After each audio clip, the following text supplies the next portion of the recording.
Hello everyone, welcome to IAS Baba's 60 days rapid revision series for Prelims 2022. This is day 25 and we take up polity. So these are the topics we are going to discuss. So we begin with the first one, contingency fund and the public accounts fund. So the public account is constituted under the Article 266 clause 2 of the Constitution. It consists of the debts, deposits and advances. That means whatever loan we have taken and whatever loan we have given. And the parliamentary authorization for payment is not required here. Okay, so the basic ones. Then the contingency fund of India is set up in the nature of imprest account. So imprest account means it is a petty cash account. So it is under the Article 267 clause 1 of Constitution of India. Then the corpus of this fund is 500 crores. So here, moving with the difference, advances from the contingency fund are made for the purposes of meeting unforeseen expenditure and by President of India. So President of India means, so any of the Council of Ministers will handle that. Then the amount is resumed to the fund to the full extent as soon as the Parliament authorizes additional expenditure. So whenever we take out the money, the parliamentary consent is not required, but for reimbursement, so parliamentary consent is required.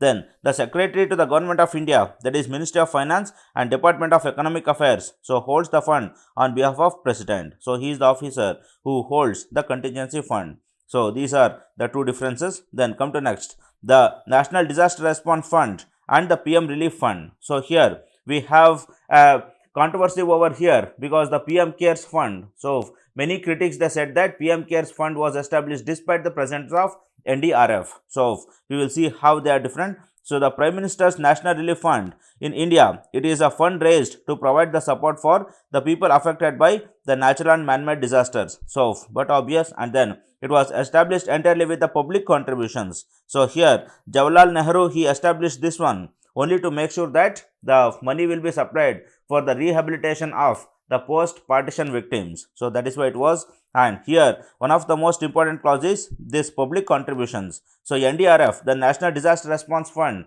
so that will get the budgetary contributions. So government will allocate some budgetary money to that, but the PM Relief Fund and the PM Cares will not get any budgetary allocations. So they work purely on the contributions made by the people. And then the PM National Relief Fund accepts voluntary contributions from the individuals, organization, trusts, companies, etc. Then all the contributions towards the PM National Relief Fund so are exempt from the income taxes. So whenever we are going to donate something, so all are exempt from the income tax. Then the National Disaster Response Fund is a fund managed by the central government and is used in the event of a disaster. Then it was earlier called the National Calamity Contingency Fund. So this was laid down by the 11th Finance Commission. So we remember this. Then in 2005, the Disaster Management Act came into picture and that named this NCCF as the NDRF. Then NDRF is placed in the public account of Government of India. Okay, so it is under the reserve funds not bearing interest. So whatever loan we are giving or whatever loan we have taken, so they are the interest bearing ones, but these are the non-interest bearing ones. Then NDRF supplements the State Disaster Response Fund. So the part of NDRF, so that will also be allocated to SDRF also. Then NDRF is audited by the CAG. And then the details account of NDRF are maintained by the CGA. So here as the money comes from the budgetary allocations, so that is why accounting auditing is more stringent here. Then come to next, Election Commission. So President of India is empowered to appoint the Chief Election Commissioner and other election commissioners. Then the President can also appoint regional commissioners to assist the commission. And then at present, Election Commission of India is 3-member body with 1 Chief Election Commissioner and 2 election commissioners. But in 1950 to 1989, so the India worked with only 1 Chief Election Commissioner. So 1-member body, only 1 person. Then even in 1990 to 1993, so in this 3-year period also, it was a single-member body. So in the rest, it was 3-member body. Then the salary of the election commissioners, so they are equivalent to the Supreme Court judges, and the salary is not written in the Constitution. So it is decided by the salaries of election commissioners, terms of service, the Allocation of Business Act. Then the tenure of office and the conditions of service of all the commissioners shall be determined by the President. So the President has been given the power to decide, but the act, so whatever we said, that is the election commissioners salaries and terms of services, the Allocation of Business Act. So that will deal with the salary, terms of conditions, etc. And that very act says that so they will hold the office for a term of 6 years or at the age of 65 years. So whichever is earlier.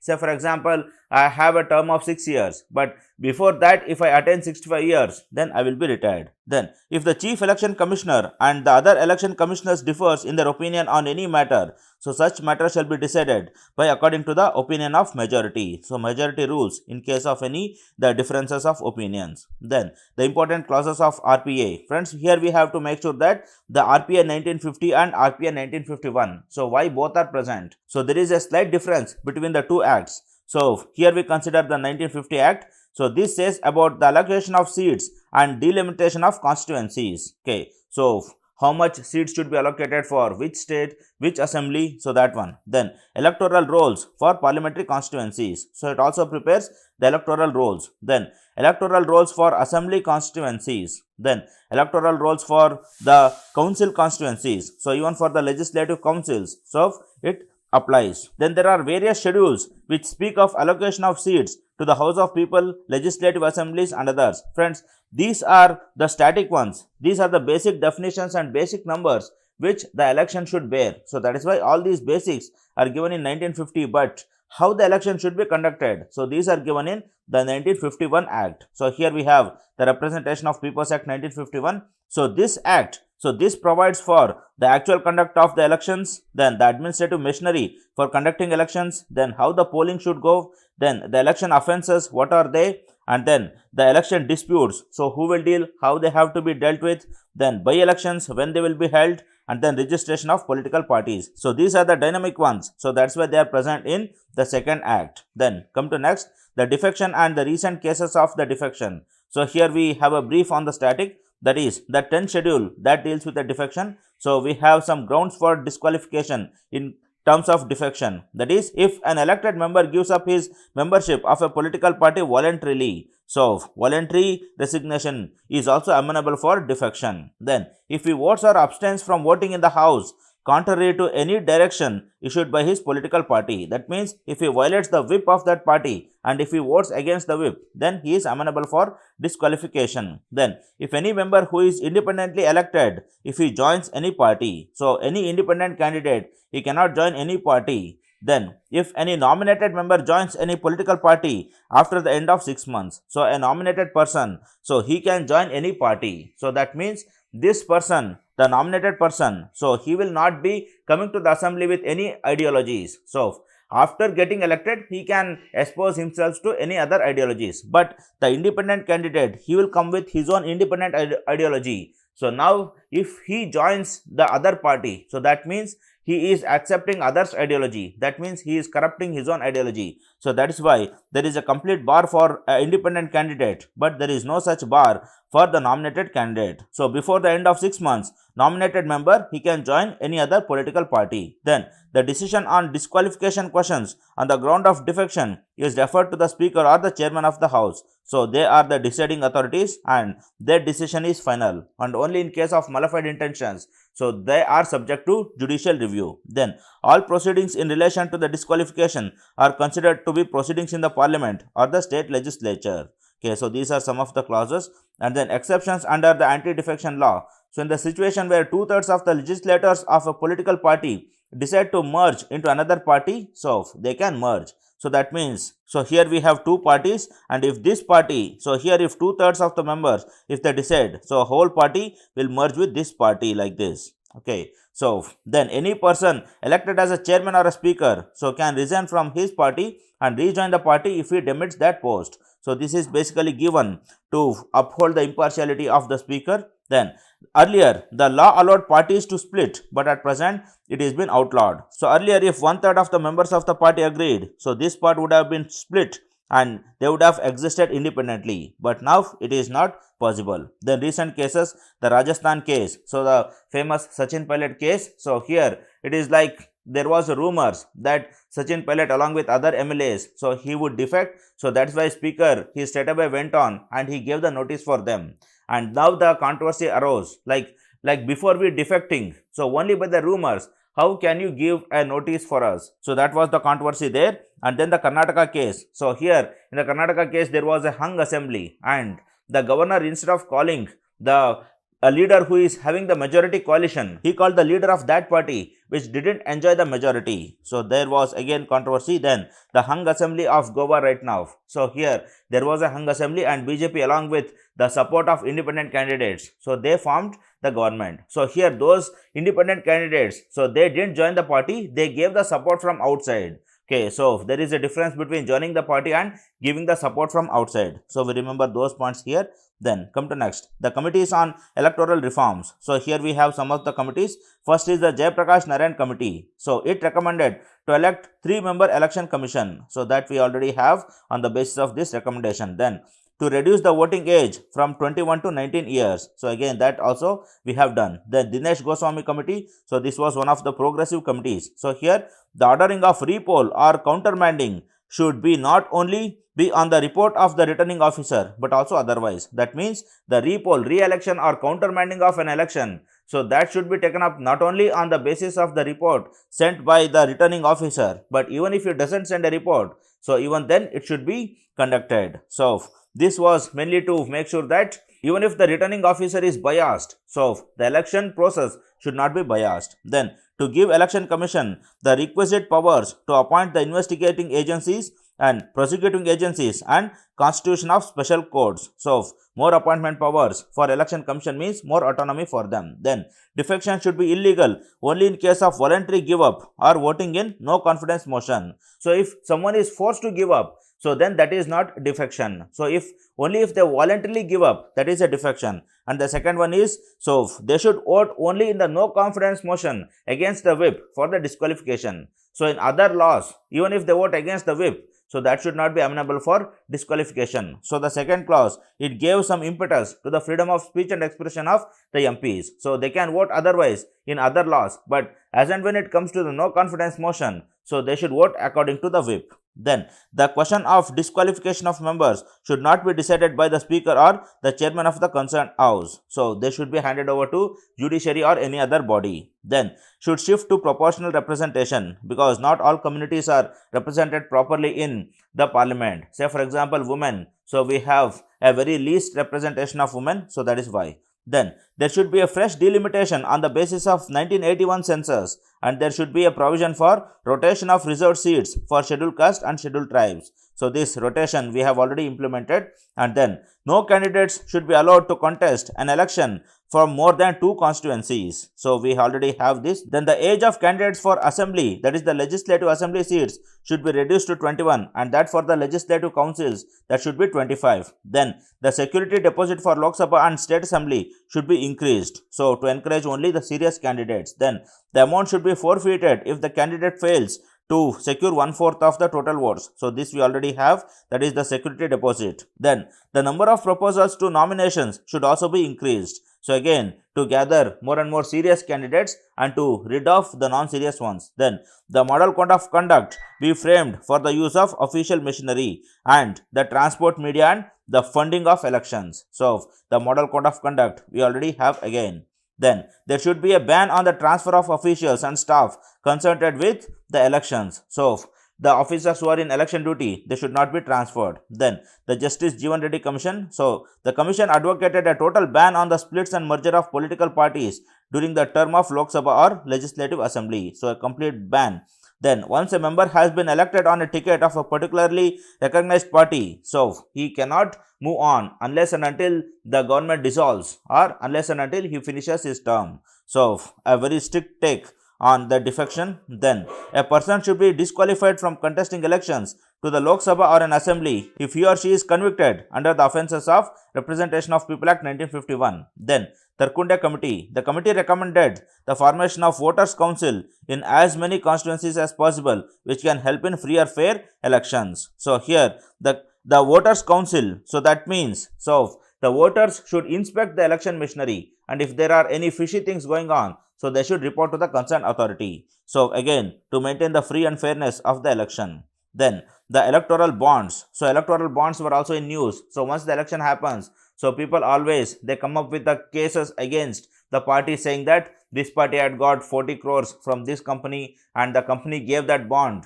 only to make sure that after winning elections they will get some concessions, so all those things. So now what are the features of these electoral bonds? So these bonds are issued by the notified banks, so mainly the SBI. Then the donor may approach these banks and purchase the bonds, and the donor shall be permitted to buy the bonds through the check and digital payment. Hence, the identity of the donors is protected. That is, no one knows whose bond he has purchased or whom he is going to donate. And then the donor donates these bonds to the political party, and the political party has to encash it into the account which is registered in the Election Commission of India. So now Election Commission of India can make a track, so which party is getting the funds through electoral bonds.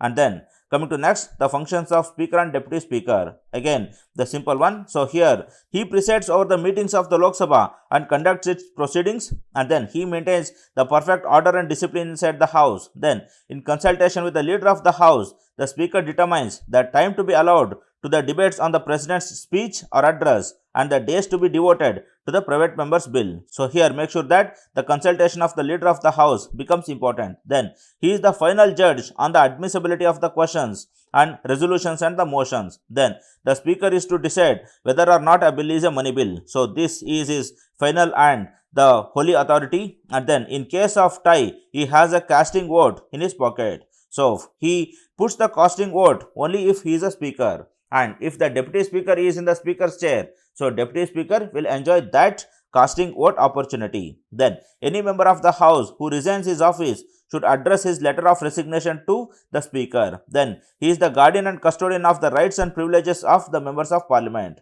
So here the parliamentary privileges will be under the hold of the Speaker. Then, he is the supreme head of all parliamentary committees, and he may issue directions to the chairman of those committees.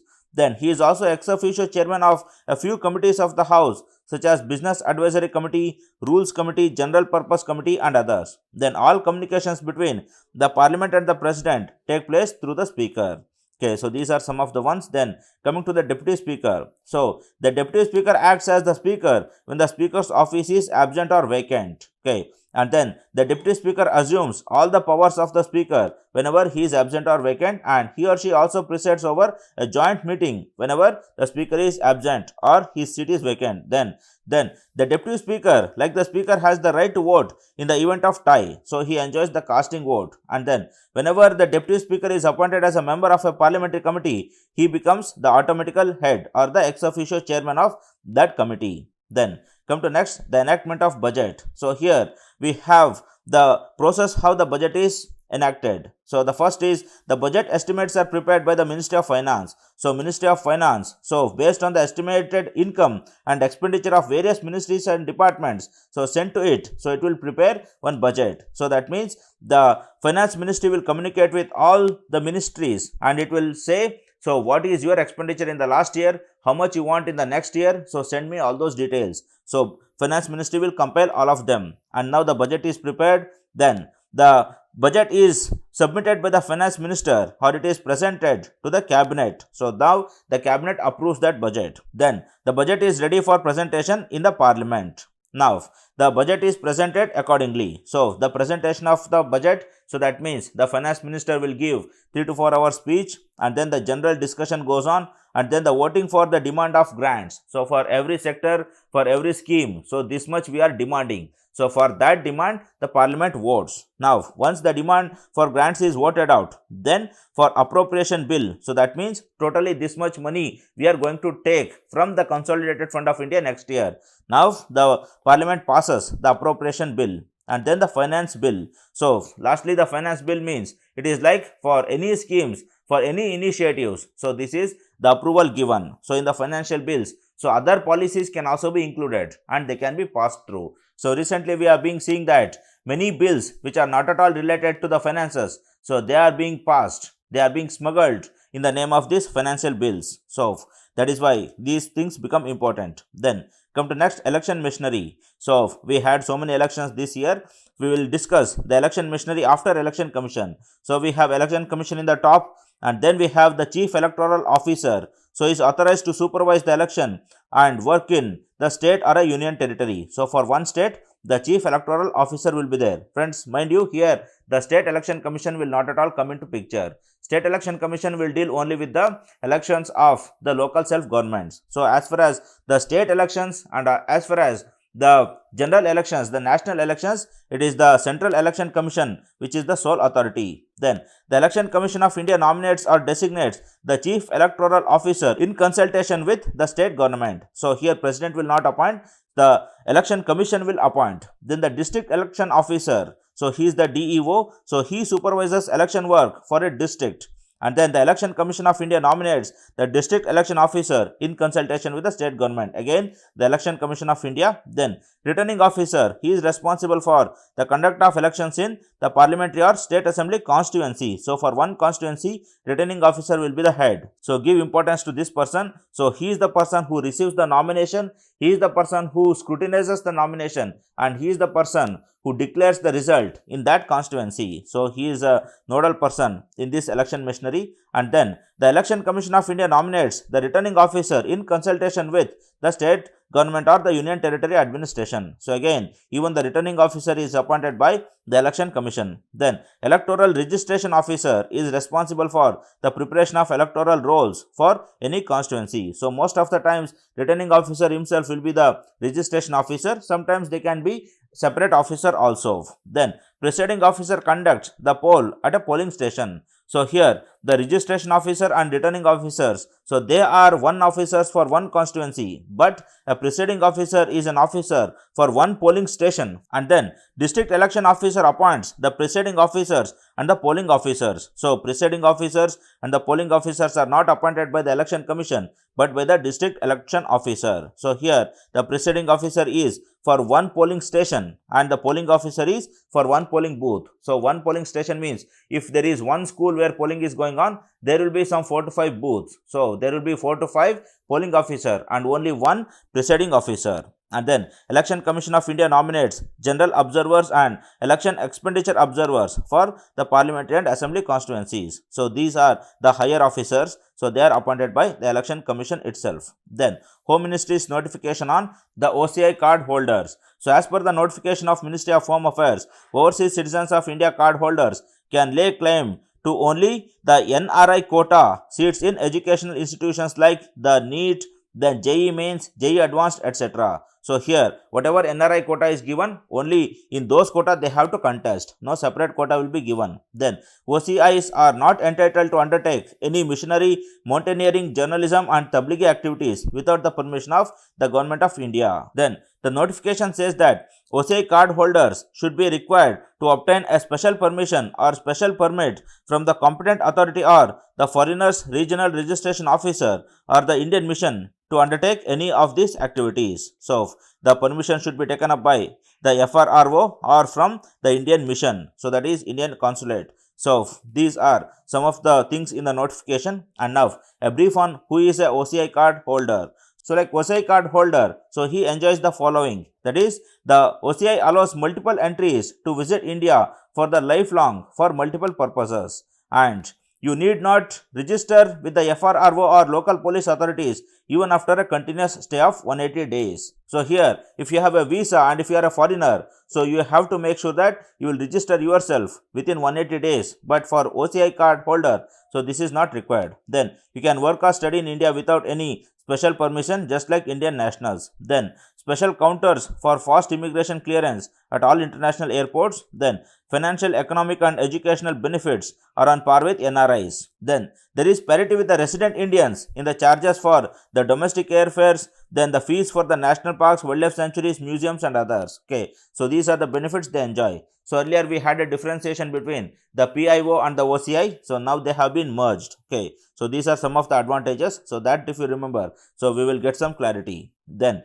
the status of uniform civil codes in India. So actually we don't have a proper uniform civil code, but there are several other laws which will implicitly will give some impetus to the uniform civil code. So we discuss them. So first one is the Article 44. So it states that the state shall endeavor to secure for the citizens a uniform civil code throughout the territory of India. Then Indian laws do follow a uniform civil code in most civilian matters. Say for example in the Indian Contract Act, then the Civil Procedure Code, then the Sales of Goods Act, then the Transfer of Properties Act, Partnership Act, Evidence Act. So in everywhere there is the implementation of the Uniform Civil Code. So here in terms of the inheritance of properties, in terms of marital issues, in terms of the divorce issues, in terms of the sale or purchase of properties, so in all these the Uniform Civil Code will be entering in one or the other form in our lives. And then the states, however, have made hundreds of amendments, and therefore in certain matters there is diversity even under these secular civil laws. So every state, they have made their own amendments here. And then recently several states refused to be governed by the Uniform Motor Vehicles Act 2019. So here also we have the Uniform Civil Code that is embedded within this Motor Vehicles Act. Then the personal laws are mentioned in the concurrent list. So that is why the states also have the power to form their own codes. Then Article 25, so this implicitly gives impetus to Uniform Civil Code. Then Article 26b, so that also gives. Then Article 29, so this also gives. So these are some of the fundamental rights which give impetus to Uniform Civil Code. So if the question comes like implicit, so here there are many laws which will implicitly give the Uniform Civil Code or some content regarding the Uniform Civil Code in Indian legal system. Then the reservation in promotions for persons with disabilities. So here, why is it in news? Because Supreme Court ruled that a disabled person can avail the benefit of reservation for the promotion even if he or she was recruited in regular category. Say for example, I was a normal person, I entered with a regular category into a service, but after entering into service, so I met with accident and I became disabled. So that person, he has the eligibility to get promotions under the disability category. So this was the judgment, and but obvious it is a justice made on those people. Then the 1995 Act, that is a Person with Disabilities Act 1995, does not make a distinction between a person who may have entered the service on account of disability and a person who might have acquired disability after having entered. So that is why, so this makes sure that so even the person who have been disabled after the service, he is amenable or eligible for promotions. Then the 1995 Act recognizes the right to reservation in promotion. Okay, so these two clauses, so they are giving impetus to the current judgment. Then the background of reservation in promotion. So here we have the famous Indira Sahani case, that is the 50% the bar on the total reservation. Then however, the 77th Constitutional Amendment Act inserted the article clause 4a in Article 16, and that restored the provision of reservations in promotions. So earlier the reservation in promotions were not there, so this act added that. Then in Nagaraj judgment, court laid down 3 controlled conditions the state must meet prior to granting SC/ST reservation in promotions. So that is, the state must show that backwardness of the class is there, then the class is inadequately represented in position or in the service, and then the reservations are in the interest of the administrative efficiency. So however, in the journalising case 2018, so it struck down the first clause, that is the demonstration of the backwardness, and now these 2 clauses will remain. So remember, these are for the promotions. Then come to next, the Indian legal system regarding sacrilege. So this year we saw so many sacrilege related incidents, so that's why this becomes important. So Punjab government proposed to add the section 295 AA in IPC to expand and tighten the law on sacrilege. So sacrilege means basically violation or misuse of what is regarded as something sacred. So if we are demolishing or if we are disfiguring something which is sacred, or we are violating a law which is sacred, that is sacrilege. Then laws related to sacrilege in India, section 295A of IPC. So if 295AA is making the law stringent, the very previous section, so that will be related to sacrilege. So this penalizes any deliberate intention of insulting the religion or religious beliefs of any class of citizen. Then the same section is cognizable offense, which means that the police are authorized to arrest the accused persons without the need of a judicially sanctioned warrant. Then this law was added only in 1927. Earlier we didn't have any law for sacrilege or the blasphemy. Then other laws related to blasphemy. So here we have many sections which are related to blasphemy. Friends, here we can see that we don't have a law on sacrilege, but we have the laws on blasphemy. So several legal experts, so they have given different definitions for the sacrilege and blasphemy, but whenever you are applying this knowledge and whenever you are going for a guesswork in UPSC prelims, so make sure that overall both will remain the same meaning and go with that approach. Only then you can think further and you can tackle that question. So do it. Then come to next. Here we have the Ramji Lal Modi versus state of UP. So here this judgment, it upheld the constitutionality of the section 295A, and then the Supreme Court observed that the section 295A did not cover all type of insult but only the intentional insults. Then the Superintendent of Central Prison Fatehgarh versus Ram Manohar Lohia. So under this case, Supreme Court observes that the speech which is prohibited should have a direct connection, not a minute or a remote connection. Okay, so these are some of the judgments. So you can get a simple question like these judgments are related to which of the following cases. So in-depth judgment, so they haven't come in the UPSC prelims, so we will study only how much it is required. Then come to next, the right to be forgotten. So this brings a person's right to privacy derived from the Article 21 into direct conflict with the right to freedom of speech and expression under Article 19. Say for example, why the medias? So they will publish anybody's information again and again. So why they should not stop? Why they should not give him a right to be forgotten? So here remember these two articles which are in the direct conflict. And then enforceability against a private individual. Say here for example, whenever I am speaking of the right to be forgotten, so here I am targeting only those media channels or only those social media activists who will publish my information or any other's information again and again. So here not only the state, even private individuals are being curbed. So they have to be restricted. So now again there is a confusion here. Then this raises the question of whether the fundamental rights which are generally enforceable against the state, so are they applicable to the private individuals also? So here some of the fundamental rights like the Article 1723, so they provide protection even against private individuals. So not only the state, even if the private individuals, if they practice untouchability, so they are punished. So likewise, is the Article 21 also against a private individual? So all these we will see how the Supreme Court judgments or how the constitutional amendments will come in the future. And then the steps taken by government to protect privacy. So the Information Technology Act 2000 and then the Personal Data Protection Bill 2019. Okay, so this bill, it doesn't contain that right to be forgotten. So that is why so much of debate has come. If it is containing, then our data protection bill, so that will also very much nearer to the GDPR, that is the General Data Protection Rules of European Union, and it would become the best rule, okay, as per the international standards. So the B.N. Sri Krishna committee, so that committee was instrumental in coming up with the recommendations which were helpful for the formulation of Personal Data Protection Bill. So these are some of the things. Then coming to the last part, friends, as and when the exam is approaching, so many of you might have been praying your God and you have been worshipping for the success. But remember that the work is the best form of worship and duty is the best form of God. So work is worship, duty is God. So sit and study. So it will directly appeal to your God and that is how He will bless. So compare yourself with others. So you have been worshipping, other is studying. So even the God will be more inclined to give the success to those person who have studied, not to the person who have been worshipping. So do the work and then ask the God, demand to the God, not only the worship. So do it. All the very best. Good luck, friends.